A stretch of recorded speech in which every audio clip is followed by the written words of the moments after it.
everyone, and welcome to SureShotFX. This is Grace.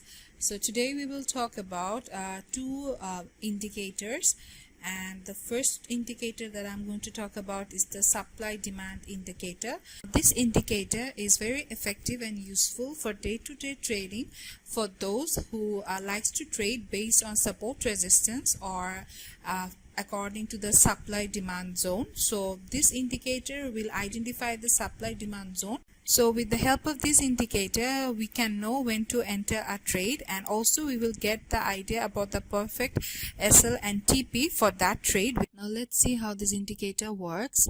Now if we run this indicator in our MT4 platform, as you can see that we can automatically see the supply and demand zone here. Now this indicator will show the supply demand zone for any time frame. We were in the 30 minutes time frame. Now let's move on to 4 hour.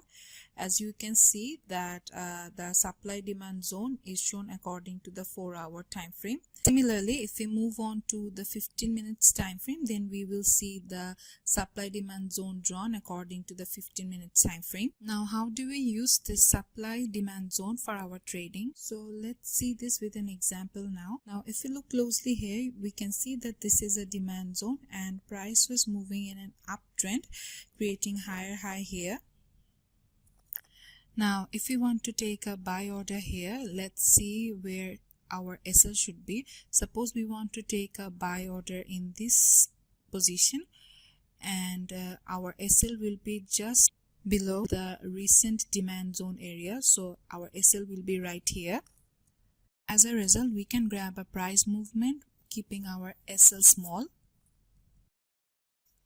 Now let's say we want to take the buy order at this position.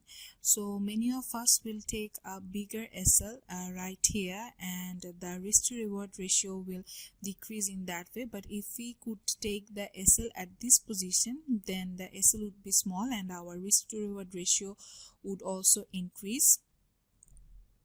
So we can grab the position keeping our SL small. Now if we see here, we can see that there is a supply zone in this area. Now after price is retested at this supply zone, we can take a sell entry from here with a bearish confirmation, and our SL will be just above this supply zone. In this way, with the help of this indicator, we will be able to identify the supply demand zone and place trade. Now let's move on to another pair, and this is the GBP USD pair. As you can see that the indicator has already drawn the supply demand zone here.